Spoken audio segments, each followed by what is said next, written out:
Today's article is drive and expression for drift velocity. तो drift velocity का concept हम already पिछले lecture में कर चुके हैं कि ड्रिफ्ट वेलोसिटी क्या होती है। तो एक बार फिर से उसकी हम डेफिनेशन लिख लेते हैं और हम ड्रिफ्ट वेलोसिटी का एक्सप्रेशन ड्राइव करें मीन्स फार्मूला फाइंड आउट करेंगे। तो ड्रिफ्ट वेलोसिटी होती क्या है? Drift velocity is defined as the average velocity with which the free electron get drifted towards the positive end of the conductor under the influence of electric field। तो कोई भी जो electron charge carrier conductor में है, ये charge carrier electrons जब इनके ऊपर क्या लगती है एक इलेक्ट्रिक फील्ड सेटअप, हम क्या करेंगे इसके अक्रॉस क्या कर देंगे, conductor cross potential difference V apply करेंगे, जिसके कारण इसके टू एंड्स जो होंगे कंडक्टर के, इस एंड पे पॉजिटिव चार्जेस डेवलप हो जाएंगे और इस एंड पे नेगेटिव चार्जेस, जिसके कारण कंडक्टर में क्या डेवलप हो जाएगी, एक इलेक्ट्रिक फील्ड सेटअप हो जाएगी in this direction from positive to negative end. अब जो इलेक्ट्रॉन्स हैं एक स्टार्ट करने लगे इलेक्ट्रिक फील्ड के कारण, इलेक्ट्रिक फील्ड के इन्फ्लुएंस में आएंगे फ्री इलेक्ट्रॉन्स और इसके कारण एक पहले तो इलेक्ट्रिक फील्ड प्रेजेंट नहीं तो थर्मल वेलोसिटी से कभी यहाँ जा रहे थे, कभी यहाँ जा रहे थे, यहाँ जा रहा था, कोई एक यहाँ जाएगा, बट इलेक्ट्रिक फील्ड के कारण इनके ऊपर एक्सर्ट होगी एक फोर्स, और जो फोर्स होगी हमेशा opposite to the direction of applied electric field, जिसके कारण इलेक्ट्रॉन क्या कर जाएंगे, ड्रिफ्ट, और ड्रिफ्ट करके मूव कहाँ करने लग पड़ेंगे, towards the positive and of the conductor.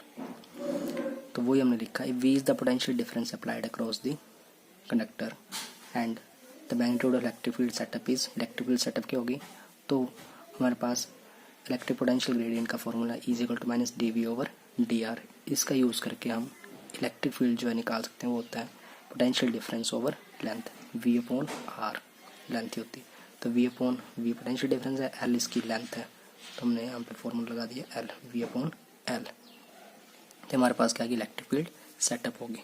अब इलेक्ट्रॉन के ऊपर चार्ज है, चार्ज कितना होता है इलेक्ट्रॉन के ऊपर, -e चार्ज होता है, तो ये जो चार्ज पार्टिकल है जिसके ऊपर क्या लग रही है, इलेक्ट्रिक फील्ड लग रही है, तो वो क्या एक्सपीरियंस करेगा, एक फोर्स, और ये फोर्स क्या होगी, opposite to the direction of applied field. तो फोर्स एक्सपीरियंस क्या होगी, F -e/e। ये negative sign shows that the direction of force is opposite to the direction of applied field. Now we know according to Newton's second law, F = ma, mass interaction, m is the mass of the electron, a will be the acceleration produced in the electron. So from this 1 and 2,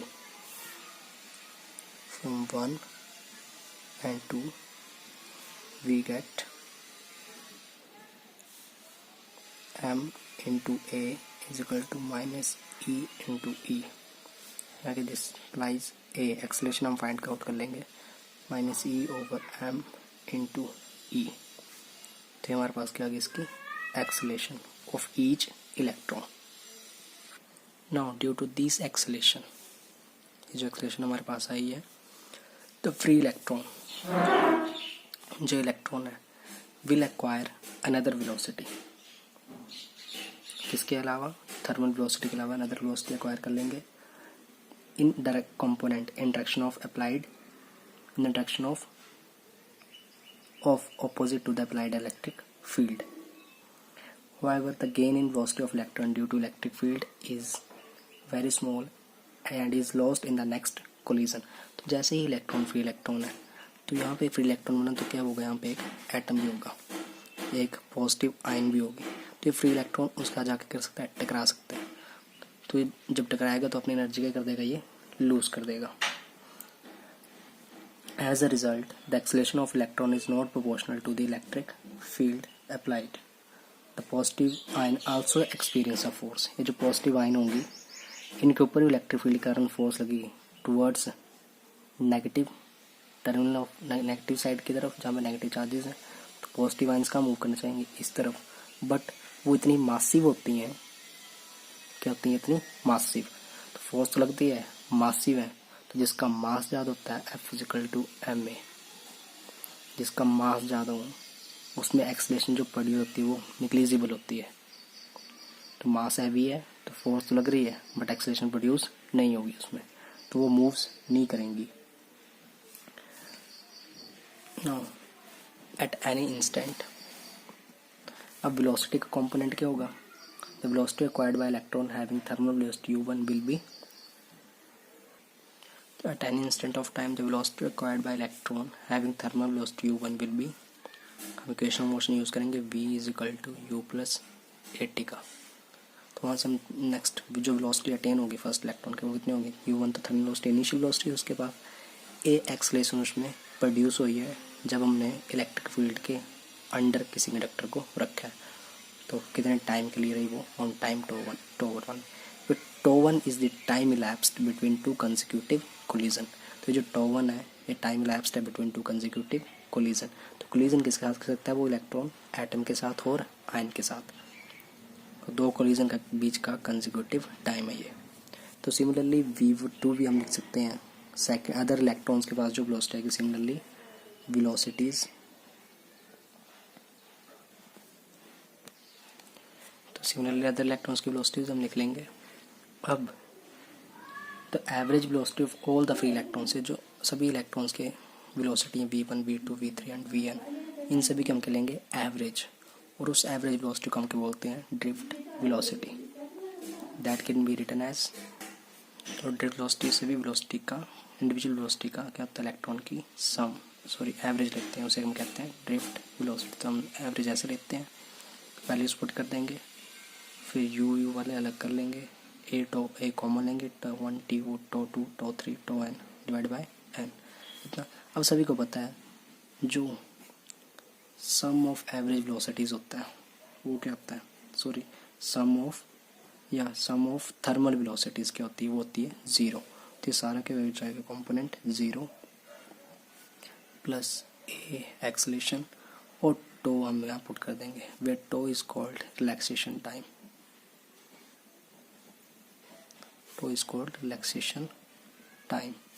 इस tau को हम क्या बोलते हैं? Relaxation time. तो relaxation time क्या होता है? Average time that has elapsed since each electron suffered its last collision with the ion atom conductor and is called relaxation time. Its value is of the order of tau is of the order of 10⁻⁻14 second. तो हमारे पास Vd कितना आ गया? अब Vd is equal to a to.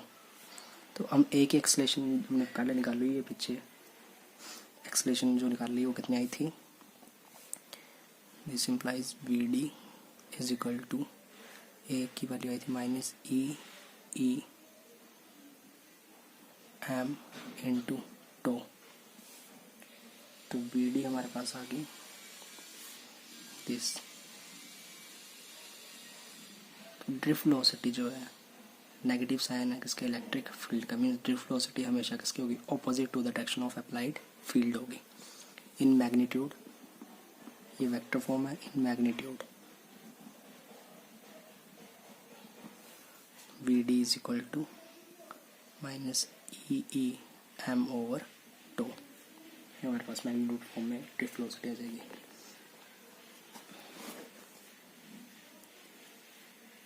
अब हम dependence of Vd check करेंगे कि किस किस के ऊपर डिपेंड्स करती है। तो Vd is directly proportional to electric field है, Vd is directly proportional to electric field but opposite to the direction of electric field है, वो डायरेक्टली प्रोपोर्शनल तो है, मैग्नीट्यूड के इसका डायरेक्टली प्रोपोर्शनल। तो Vd is directly proportional to E, also Vd is directly proportional to tau, where tau is relaxation time.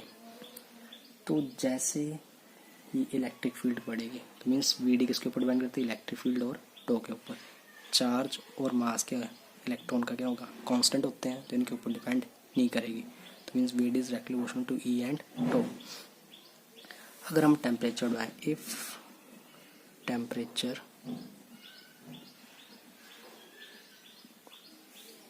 Increases, अगर temperature बढ़ा दें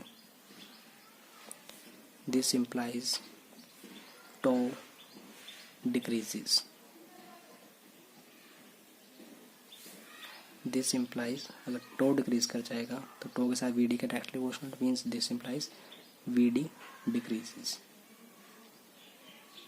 अब टेम्परेचर बढ़ाने से टो कैसे डिक्रीज करता है, तो टेम्परेचर बढ़ जाएगा, तो जब टेम्परेचर बढ़ेगा तो थर्मल एनर्जी बढ़ेगी, तो मीन्स थर्मल वेलोसिटी बढ़ेगी। Thermal energy means kinetic energy बढ़ेगी इलेक्ट्रॉन की। Kinetic energy means half M V square, means उसकी वेलोसिटी बढ़ेगी। वेलोसिटी कौन सी, थर्मल वेलोसिटी बढ़ेगी, जिसके कारण जो इलेक्ट्रॉन है, एक इलेक्ट्रॉन दूसरे इलेक्ट्रॉन के साथ जल्दी जल्दी क्या करेंगे, कोलाइड करेंगे। तो मीन्स जब कोलिजन के बीच का जो टाइम लैप्स था वो क्या कर जाएगा, घट जाएगा, जिसे हम क्या बोलते हैं, रिलैक्सेशन टाइम, ये कम हो जाएगा। तो टेम्परेचर के बढ़ने से कोलिजन्स बढ़ जाती हैं, फास्ट हो जाती हैं, इसलिए टाइम क्या लगता है उन कोलिजन के बीच में कम लगता है। तो टो क्या कर जाता है, डिक्रीज, जिसकी वजह से टो डिक्रीज तो means tau directly proportional to V D. Tau decrease means V D also decreases.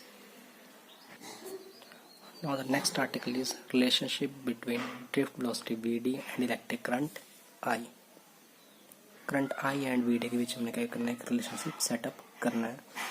तो उसको करने के लिए हम एक कंडक्टर ले लेंगे जिसकी लेंथ L होगी and area of cross section A मान लेंगे, जिसके अक्रॉस हम एक पोटेंशियल डिफरेंस अप्लाई करेंगे by using a battery of potential difference V। इस पोटेंशियल डिफरेंस V के कारण इस कंडक्टर के एंड के क्रॉस में क्या सेटअप हो जाएगी, एक electric field in this direction. इस एंड पे पॉजिटिव चार्जेस आ जाएंगे क्योंकि पॉजिटिव बैटरी के टर्मिनल के साथ लगी हुई है, और इस एंड पे क्या आ जाएंगे, नेगेटिव चार्ज नेगेटिव टर्मिनल के साथ कनेक्ट की है। तो इलेक्ट्रिक फील्ड सेटअप हो जाएगी, जिसके कारण ये जो इलेक्ट्रॉन्स हैं, फ्री इलेक्ट्रॉन्स, ये करना स्टार्ट कर देंगे ड्रिफ्ट, मीन्स इनके अंदर क्या जाएगी एक ड्रिफ्ट वेलोसिटी। तो हमने वही कंसिडर किया, conductor having length L and area of cross section A। V is the potential difference applied across the end of the conductor। Electric field setup लिख ली। अब हम क्या मानते हैं, let n small n be the number of free electron per unit volume. एक unit volume में कितने इलेक्ट्रॉन है, n इलेक्ट्रॉन्स है, ठीक है, मीन्स इलेक्ट्रॉन डेंसिटी। तो total number of electron in conductor, पूरे कंडक्टर में कितने इलेक्ट्रॉन होंगे, एक छोटे से यूनिट वॉल्यूम में n इलेक्ट्रॉन है। तो अगर एक यूनिट वॉल्यूम है, अगर 2 यूनिट वॉल्यूम हो जाए तो कितने इलेक्ट्रॉन जाएंगे, 2n हो जाएंगे। 3 यूनिट हो जाए तो 3n हो जाएंगे। तो वैसे ही टोटल वॉल्यूम क्या होगा इस कंडक्टर का, उसके साथ मल्टीप्लाई करेंगे हम इलेक्ट्रॉन डेंसिटी को, तो हमारे पास क्या जाएंगे total number of electrons.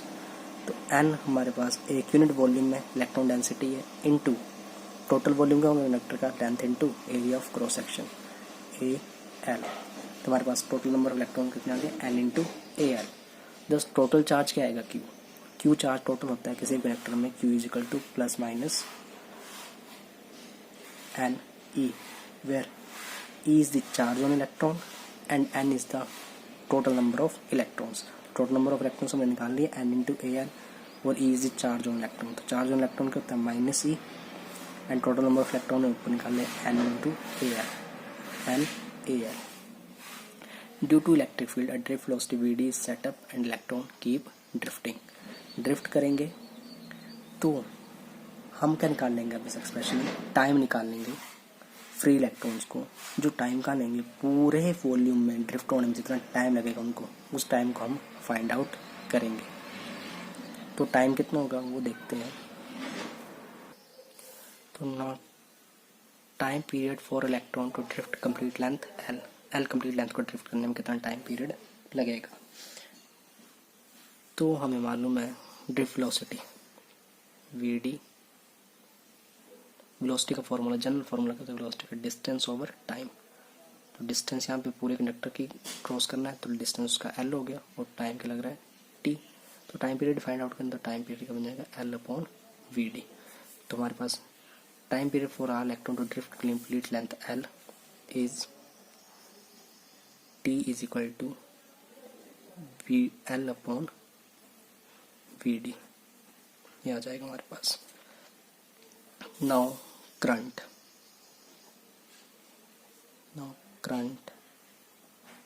I is equal to, जो करंट I है वो क्या बराबर होता है, charge upon time. Q upon T, हम करंटली नोटेशन यहाँ पे यूज़ करते हैं small I Q upon T. और चार्ज भी हम पीछे निकाल चुके हैं, क्या है माइनस ई एन एयर, और टाइम अभी हमने निकाला क्या एल अपॉन वी डी। तो I is equal to minus e n A L V D upon L, L से एल कैंसिल, तो आई हमारे पास आ गया minus n E A V D. ये negative sign shows that, negative signs क्या show करेगा कि करंट जो है, direction of current is taken as opposite to direction of V D of electron. ये आ जाएगा हमारे पास। अगर ये चार्ज कैरियर्स इलेक्ट्रॉन होते हैं, कोई पॉजिटिव चार्ज कैरियर्स होते हैं, तो करंट क्या बनता है हमारे पॉजिटिव चार्ज कैरियर के कारण N E A V D. तो पॉजिटिव चार्ज कैरियर के लिए for positive charge carriers current हमारे पास आई के बनता है N E A V D. So from above expression I is directly equal to N E A V D. मीन्स जो करंट है वो किसके ऊपर डिपेंड करता है, एन के ऊपर, नंबर चार्ज डेंसिटी के ऊपर भी डिपेंड करेगा, सॉरी इलेक्ट्रॉन डेंसिटी के ऊपर भी डिपेंड करेगा, चार्ज डेंसिटी बोल सकते हैं, और हम उसे एरिया ऑफ क्रॉस सेक्शन के ऊपर डिपेंड करेगा, एंड ड्रिफ्ट वेलोसिटी के ऊपर भी करेगा डिपेंड। अब हम जो कंडक्टर ले रहे थे, ठीक है, ये मीडियम जो है conductor means medium to flow of charges है। इसमें इलेक्ट्रॉन क्या कर रहे हैं, फ्री इलेक्ट्रॉन्स मूव कर रहे हैं। जब हम क्या कर रहे हैं, इसके क्रॉस इलेक्ट्रिक फील्ड सेटअप कर दे रहे हैं by applying potential difference V।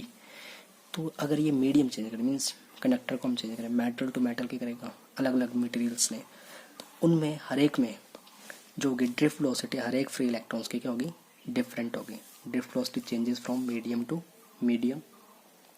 तो हमारे पास एक न्यू टर्म्स आती है मोबिलिटी। तो मोबिलिटी, कौन सा मीडियम सुटेबल है to flow of current. Mobility में हम देखेंगे कौन सा मीडियम कितना सुटेबल है टू फ्लो ऑफ करंट, मतलब जो करंट को ईजिली पास कर देगा, सुटेबल है फॉर फ्लो ऑफ करंट। तो ये देखते हैं। तो मोबिलिटी डिफाइन करने के लिए हम देखते हैं, अगर हम इलेक्ट्रिक फील्ड ई लगाते हैं किसी कंडक्टर के अक्रॉस, तो उसमें ड्रिफ्ट वेलोसिटी सेटअप होती है वी डी। मैग्नीट्यूड में लिख के देखते हैं, अगर इलेक्ट्रिक फील्ड ई लगाए तो ड्रिफ्ट वेलोसिटी कितनी आएगी, वी डी आएगी। अगर हम इलेक्ट्रिक फील्ड लगाते हैं 1 यूनिट, तो ड्रिफ्ट वेलोसिटी कितनी सेटअप होगी, वी डी अपॉन ई। एक हमारे पास न्यू फिजिकल क्वांटिटी डेवलप होगी, drift velocity upon electric field means new quantity, that is V D upon E हमारे पास आ गई। जिसमें अब ऐसे मीडियम में जिसमें 1 यूनिट इलेक्ट्रिक फील्ड अप्लाई करने में ड्रिफ्ट वेलोसिटी ज़्यादा है, वो मीडियम उतना क्या होगा, सुटेबल होगा। तो मोबिलिटी मीन्स, वर्डिंग से कह रहा है मोबिलिटी मीन्स मोबाइल, फाइन कर लेते हैं अब। तो इस क्वांटिटी को वी डी अपॉन ई को हम बोलते हैं मोबिलिटी। अब हम इसे डिफाइन करेंगे। तो mobility of charge carrier in a particular medium is drift velocity when electric field applied is unit. तो V is equal to V D upon E. इसकी एसआई यूनिट क्या बनेगी, तो इसकी सभी एसआई यूनिट लिखेंगे और इसका डिमेंशन फॉर्मूला भी लिखेंगे। नाउ मोबिलिटी का एक्सप्रेशन क्या बनता है in terms of different, mu is equal to V D upon E. तो हम वी डी की वैल्यू पुट कर देंगे, ड्रिफ्ट वेलोसिटी हमने निकाल ली क्या होती है, मैग्नीट्यूड है E over M into tau upon E, electric field ये वाली, इसी से ये कैंसिल, तो म्यू बन गई in terms of relaxation time E upon M into tau. Thus this implies mobility is directly proportional to relaxation time, और mu is directly inversely proportional to mass of charge carrier। अगर ये मास charge carrier electron तो मास less होगा, तो mobility क्या होगी, ज़्यादा। अगर चार्ज कैरियर पॉजिटिव आइन है in case of conduct solid conductor, तो उसका मास होता है पॉजिटिव आइन का ज़्यादा, तो मोबिलिटी क्या होगी उसकी, कम। Mobility means move. तो इसीलिए जो पॉजिटिव आइंस होती हैं सॉलिड कंडक्टर्स के केस में जो पॉजिटिव चार्ज कैरियर्स वो मूव नहीं कर पाते हैं ईजिली, तो मीन्स ईजिली मूव नहीं करते मीन्स उनकी मोबिलिटी क्या होती है, लेस। मोबिलिटी मीन्स चलना, मोबाइल मीन्स जो चलता है। और अगर रिलैक्सेशन टाइम ज़्यादा होगा मीन्स कोलिजन टाइम, एक इलेक्ट्रॉन का किसी एटम या आयन के साथ या इलेक्ट्रॉन के साथ जो रिलैक्सेशन टाइम होता है बिटवीन टू कोलिजन टाइम, तो वो अगर ज़्यादा होगा तो मोबिलिटी भी क्या होगी तब ज़्यादा होगी। नाउ मोबिलिटी ऑफ इलेक्ट्रॉन हमारे पास आ गई है, mu is equal to minus E over mass of electron into tau. So mu depend upon this charge per unit mass, इसको इस क्वांटिटी को हम बोलते हैं charge per unit mass and relaxation time. तो लिख लेंगे हम इसे, तो हम राइट डाउन कर लेंगे। तो सिमिलरली मोबिलिटी ऑफ होल लिखेंगे तो charge upon mass of hole into relaxation time. अब mobility of hole is less because जो मास होता है होल्स का वो क्या होता है ज़्यादा, because mass of hole is more. तो हमारे पास आ गया, तो mobility of hole is less than mobility of electron. तो इलेक्ट्रॉन जो है इजीली मूव कर जाते हैं कंडक्टर में, सॉलिड्स में, और होल जो है इजीली मूव नहीं करते हैं क्योंकि उनकी मोबिलिटी क्या होती है, होल की मोबिलिटी क्या होती है less than mobility of electron.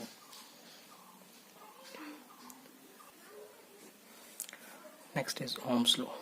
This law states that the potential difference V applied across the conductor, कोई कंडक्टर लें उसके अक्रॉस हम अगर पोटेंशियल डिफरेंस V अप्लाई कर दें,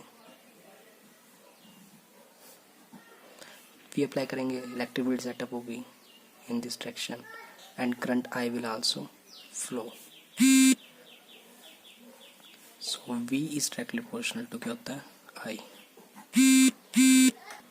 तो V जो होती है करंट के क्या होते हैं डायरेक्टली प्रोपोर्शनल, तो V is directly proportional to I provided all other physical conditions like temperature, pressure, etc. are kept constant। सभी कौन चाहिए कांस्टेंट होना चाहिए।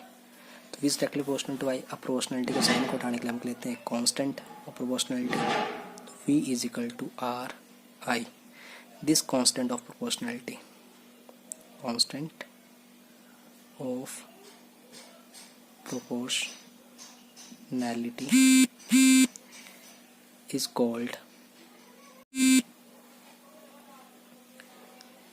called resistance।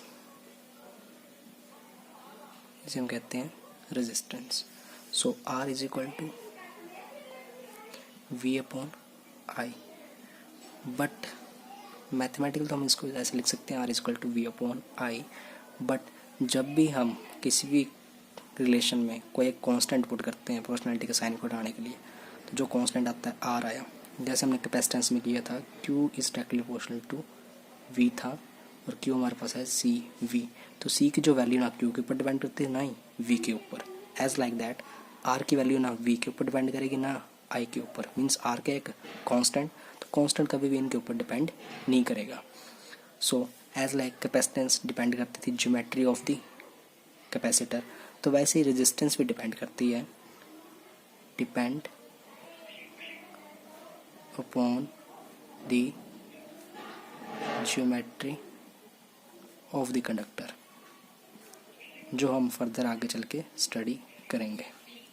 तो ओम्स लॉ होता है V is equal to R I. Now deduction of Ohm's law, V is directly proportional to I, V is equal to R I. तो इनका ग्राफ देखें, ज्योमेट्रिकली ग्राफ जो बनता है एक लीनियर ग्राफ बनता है हमारे पास, एक स्ट्रेट लाइन ग्राफ आता है V और I के बीच में।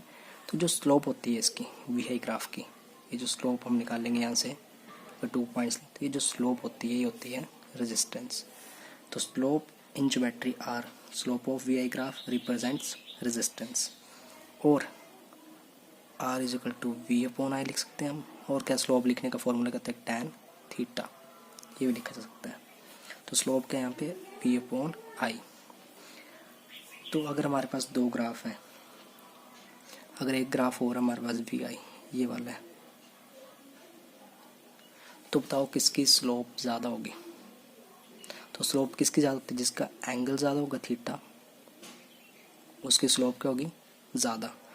मीन्स उसकी स्लोप ज़्यादा होगी अगर रेजिस्टेंस R1 इस वाली स्ट्रेट लाइन का ग्राफ का है और इसकी R2 लेते हैं हम स्लोप, इसकी मान ली हमने R2, तो इसका θ1 एंगल माना हमने, जो θ1 इसको मानते हैं और θ2 हमने माना सेकंड वाले के लिए। तो यहाँ पे हमें पता है θ1 is greater than θ2, θ1 is greater than θ2, तो मीन्स tan थीटा होती है स्लोप, तो मीन्स R जो R1 है वो ग्रेटर देन क्या होगा R2, जितनी स्लोप ज़्यादा होगी मीन्स रेजिस्टेंस भी क्या होगा उसका ज़्यादा होगा। Slope is more, resistance is more, slope is more, resistance is more. तो स्लोप देख के हम पता लगा सकते हैं किस कंडक्टर में जो है रेजिस्टेंस ज़्यादा है। सपोज अगर हमारे पास ग्राफ भी है ऐसे, कई बार क्वेश्चंस में ग्राफ ऐसे भी दिया जाता है कि हमें v जो है अलोंग एक्स एक्सिस दी जाती है और I दी जाती है अलोंग वाई एक्सिस। तो हमारे पास दो ग्राफ्स दिए होंगे, तो हमें बताना है किसकी रेजिस्टेंस ज़्यादा है। तो हम स्लोप देख के पता कर रहे थे, बट स्लोप जो है इसमें इस वाली ग्राफ की स्लोप क्या है, स्लोप क्या है इसकी मोर, और इस वाली के लिए स्लोप क्या है लेस, इस वाली की स्लोप क्या है लेस, क्योंकि एंगल देख के लग रहा होता है इसका θ1 छोटा है और इसका θ2 क्या है ज़्यादा, मीन्स सेकंड स्लोप ज़्यादा है, स्लोप 2 मोर है एंड स्लोप 1 क्या है लेस।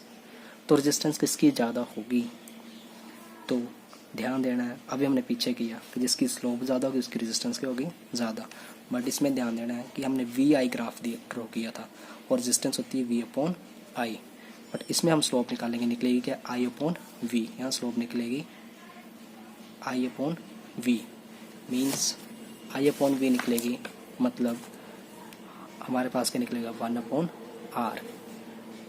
तो जब I अलोंग वाई एक्सिस हो और V अलोंग वाई एक्सिस हो तो स्लोप जिसकी लेस होगी उसकी रेजिस्टेंस क्या होगी ज़्यादा होगी, less slope more resistance, more resistance. हम देख के पता लगा सकते हैं, कई बार न्यूमेरिकल्स में ऐसे क्वेश्चन MCQs आ जाते हैं, वहाँ ध्यान हमें देना होता है V और I कैसे दिए। अगर V अलोंग वाई एक्सिस है और I अलोंग एक्स एक्सिस तो स्लोप जिसकी ज़्यादा उसकी रेजिस्टेंस ज़्यादा, अगर I अलोंग वाई एक्सिस और V अलोंग एक्स एक्सिस है तो जिसकी स्लोप लेस उसकी रेजिस्टेंस ज़्यादा। We already know the relationship between electric current and drift velocity, तो वो लिखेंगे वी नो इस आर्टिकल करने के लिए डिडक्शन ऑफ ओम्स लॉ और proof of Ohm's law on the basis of drift velocity. तो हमें पता है, तो हम पहले कंसिडरेशन लिख सकते हैं सारी, हम कंसिडर कर लेंगे conductor of length L and area of cross section A।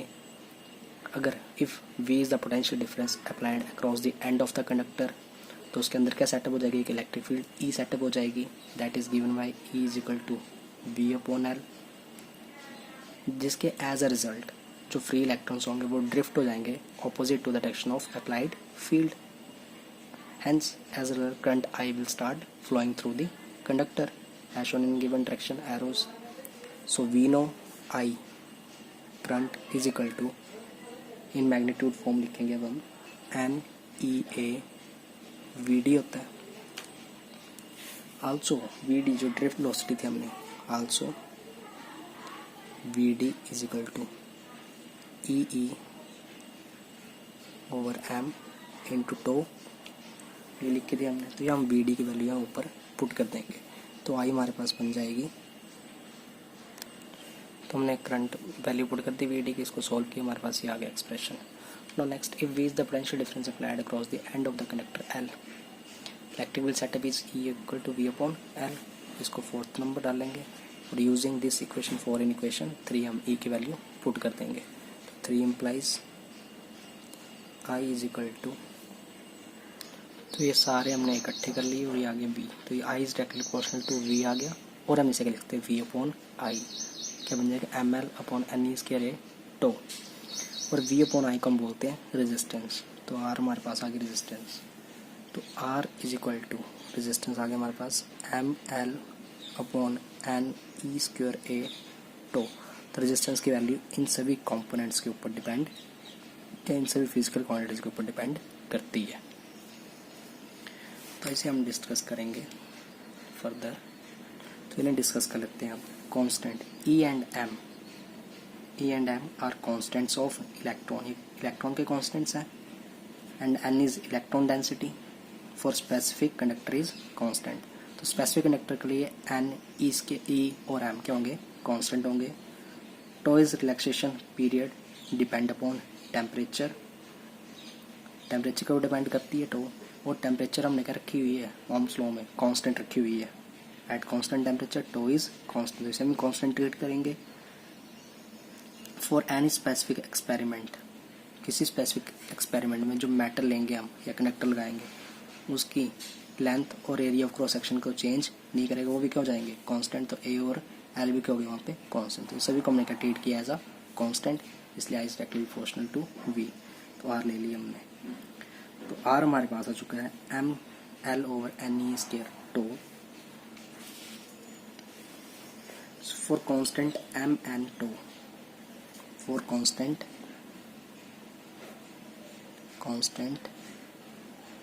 M N and to,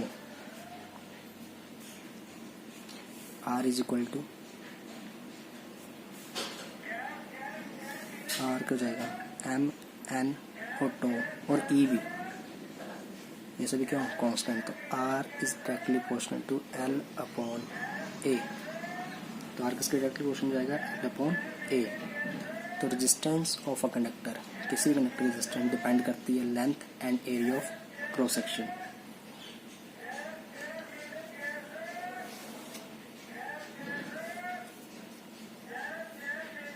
So for constant m n and tau e, r is directly proportional to l upon a, आ जाएगा, ये सभी constant हो जाएंगे m n e tau, तो r is directly proportional to l upon a।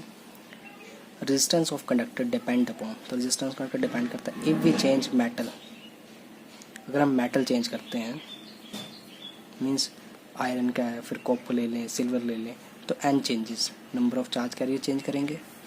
If we change temperature tau will changes, A and L are changes with sample. Sample means अगर मैं metal iron ले रहा हूँ, iron की slab ऐसे लूँ छोटी सी, एक मैं बहुत बड़ी ले रहा हूँ स्लैब, तो इसके हम डायमेंशन चेंज कर दे रहे हैं, लेंथ भी चेंज हो गई, एरिया ऑफ क्रॉस सेक्शन भी चेंज हो गया।